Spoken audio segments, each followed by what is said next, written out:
আসসালামু আলাইকুম রহমতুল্লাহ। ইসলামী দল আর বস্তুবাদী দল। বস্তুবাদী দলের মধ্যে অনেক রকম থাকে, কিন্তু তাদের মূল এজেন্ডা একটাই,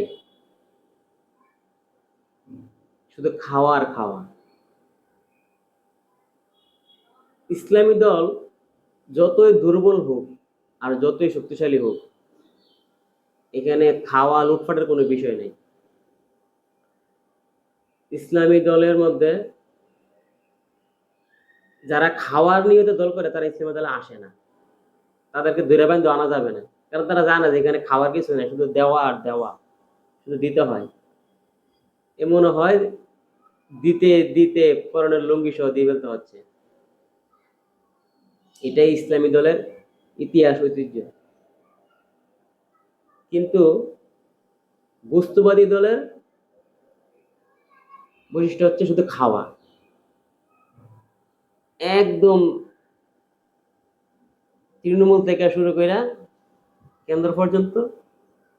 এই খাইতে খাইতে চোখ দুইটা রাখা সবকিছু খেয়ে ফেলে, শুধু দুইটা চোখ থাকে জীবিত, আর কিছু থাকে না। এই কিডনি, লিভার, লাংস, হার্ট সব খেয়ে ফেলে। যদি একটি বস্তুবাদী দল একটানা 10 বছর ক্ষমতায় থাকে, তাইলে ওই রাষ্ট্রের মোটামুটি 60% ধ্বংস হয়ে যায়। ধ্বংস, জাস্ট ড্যামেজ। কারণ তারা প্রথম 5 বছরে খাওয়ার খায় এবং আর পরবর্তীতে খাওয়ার কিছু প্রসেসিং করে, কাজ করে। কিন্তু পরবর্তী 5 বছরে শুধু খাওয়া খাওয়া আর খাওয়া। যদি এরপরে আরেকবার সুযোগ পায়, মানে 15 বছর, তাইলে 90% শেষ বা 95% শেষ হয়ে যাবে। আর যদি 3বারের বেশি হয়, তাহলে 100% শেষ হয়ে যাবে। আল্লাহ তালা আমাদেরকে 100% হাত থেকে শুধু বাঁচাইছে, কিন্তু 90% খেয়ে ফেলছে। গত 15 বছরে একটি বস্তুবাদী দল এই বাংলাদেশকে খাইতে খাইতে ওই সামান্য, মানে কভারটা আছিল, আর সব খেয়ে ফেলছে। যদি তারা এই 5 বছর থাকতো, এই 29 সাল পর্যন্ত, তাহলে এই দেশটা আর থাকতো না। কোনো রাস্তাই ছিল না আর বেঁচে থাকার, কোনো সুযোগ ছিল না। সেই জায়গা থেকে আল্লাহ আমাদেরকে এহসান করছে, যে কোন রকম ওই লাইফ সাপোর্টে দেশটা বাইচা ছিল, সেখান থেকে আল্লাহ তালা এই জনগণের হাতে দেশটা আবার ফিরিয়ে দিছে। এখন জনগণের জন্য সুযোগ আসছে যে তারা আগামীতে কি করবে, কি আবার এমন কোন বস্তুবাদী দলের হাতে তুলে দিবে দেশটা, না একটা শিক্ষিত, প্রশিক্ষিত, সংগঠিত, সুশৃঙ্খল ইসলামী দলের হাতে দেশটা তুলে দিবে, যেখানে কোনো খাওয়া খাওয়ার বিষয় নেই। কারণ একটা রাষ্ট্রের যারা শাসক হয়, যারা রাষ্ট্রের দায়িত্ববান হয়, তারা যদি খেয়ে ফেলে, বাবুর্চি যদি খাওয়া শুরু করে, তাহলে মেহমান আদর কিছু থাকবে আর? বাবুর্চির কাজ কি? একটা সরকার তো এরকমই, তাই না? যারা, তারাও খাবে, কিন্তু বাবুর্চি কখন খায় আপনারা জানেন?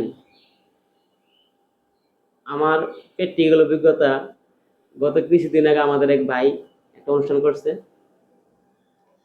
তো যে কোনো অনুষ্ঠানে কিছু এই মেহমান যা হয়, তার সাথে একটু এই, ধরেন মেহমান 100 জন হইলে 120 জনের অ্যারেঞ্জমেন্ট, আয়োজন করা হয়, তাই না? সবাই আপনারা, যেখানে 10 জন সেখানে আরো 2-3 জনের জন্য অতিরিক্ত রান্না করা হয়, তো এটাই তো স্বাভাবিক। তো মেহমান যারা দাওয়াত দিছে তারাও আসছে, যেহেতু এটা একটা এমনি সামাজিক অনুষ্ঠান ছিল, এই একটা আকিকা। তো আরো কিছু মানুষ এমনিতে চলে আসছে, সমস্যা নাই আসতে। তো সবাই খাইছে আলহামদুলিল্লাহ। যারা দাওয়াতি মেহমান তারা সবাই 100% সবাই আসছে খাইছে, এবং ওই যে অতিরিক্ত কিছু মানুষের জন্য আয়োজন করা হয়েছে, ওই অতিরিক্ত কিছু লোক আসে আরো, সব খানা শেষ লাস্ট পর্যন্ত। ওই বাবুর্চি এবং তার সাথে যারা সহযোগী ছিল, এই 5-7 জন, এরা এবং যিনি এটার আয়োজক হোস্ট উনি, এরা এই 8-9 জন মানুষ হোটেল থেকে সাদা ভাত আইনা তারপরে কোনোরকম তারা খাইছে।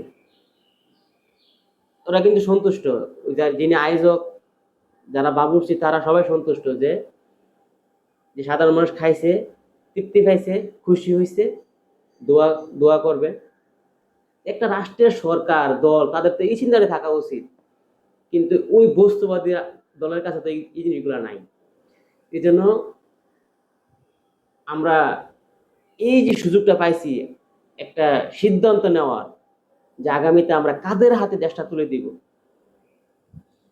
যারা ওই রান্না করার আগের থেকেই, যখন থেকে সামনে আসবে তখন থেকেই কিছু শসা, কিছু গাজর, হ্যাঁ, যেগুলো কাঁচা খাওয়া যায় এগুলো কাঁচা খাওয়া শুরু করে দিব। তারপরে এই রান্নার মাঝখান থেকে কিছু লুকাই ফেলবো, এভাবে সেভাবে। হ্যাঁ, যদি এরকম ব্যক্তিদের হাতে দেশটা তুলে দিই, তাহলে দেশে তো এমনি 12টা বাজে গেছে। আর এখন আর পরবর্তীতে যদি এরকম বস্তুবাদী ব্যক্তিরা যদি আবার, যারা ওই খাই পার্টি, যদি তারা যদি আবার ক্ষমতায় আসে, যদি ওইরকম কোন দল ক্ষমতায় আসে, তাহলে এই দেশের ভবিষ্যৎ, আমাদের ভবিষ্যৎ কি কি থাকবে, আমাদের অবস্থা কি হবে? তো আমি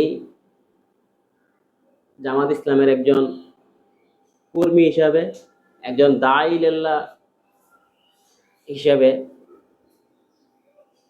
আমি আপনাদেরকে বলবো যে জামাত ইসলামকে আপনারা রাষ্ট্রের দায়িত্বে নিয়ে আসেন।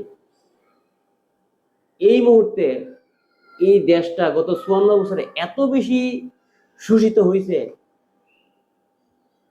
তার রূপ বেরিয়ে যাবে যদি এখানে যদি কোনো বস্তুবাদী দল যদি আসা এখান থেকে একটু শোষণ করার জন্য টান দেয়, জাস্ট রূপ বেরিয়ে যাবে ওই লাইফ সাপোর্টের রূপের মতো। আপনারা আমাদের সকলের কল্যাণের জন্য, আমাদের নিজেদের ভবিষ্যৎ, সন্তানদের ভবিষ্যৎ, আমাদের প্রত্যেকের ভবিষ্যতের কথা চিন্তা করে আমরা দেশটাকে সুস্থ করার জন্য এই জামাত ইসলামকে আপনারা রাষ্ট্রের দায়িত্বে নিয়ে আসেন ইনশাল্লাহ। জামাত ইসলামের মধ্যে যারা আছে, আমি এটা বলতেছি না যে জামাতে 100% লোক, আমি অনেকবার বলছি, আমি সব জায়গাতেই বলি যে জামাতের কোনো দলের 100% লোক ভালো হয় না, কিন্তু যেহেতু প্রশিক্ষিত দল, এখানে তো মেজরিটি পার্সেন্ট ভালো, খারাপের সংখ্যা এখানে খুবই কম। আমার এই 13-14 বছর সাংগঠনিক জীবনে একজন পাইছি এই আমার থানাতে, পুরা থানার মধ্যে, অন্য থানার কথা আমি জানি না, কিন্তু আমি যে থানার জনশক্তি হিসেবে কাজ করি, আমি ওই থানার কথা বলতেছি, শুধু একজন। এই সংগঠন তার ব্যাপারে খুব কঠিন সিদ্ধান্ত নিচ্ছে, শক্ত সিদ্ধান্ত নিচ্ছে। এটা এই রিসেন্টলি ঘটনা না, এটাই 24-24-এর আন্দোলনের আগের কথা বলতেছি, 21 সালের দিকের কথা। এটা তাও বেশি না, মাত্র 1 লাখ টাকার, 1,10,000 টাকার একটা ঘটনা। তো আপনারা এই সঠিক সিদ্ধান্ত নেন, দেশটাকে সুন্দর করে সাজানোর জন্য দায়িত্ব নেন, সহযোগিতা করেন। ইনশাল্লাহ দেশ বাঁচলে আমরা সবাই বাঁচবো। আল্লাহ আমাদেরকে বোঝার তৌফিক দান করুন। আসসালামু আলাইকুম ওয়া রাহমাতুল্লাহি ওয়া বারাকাতুহু।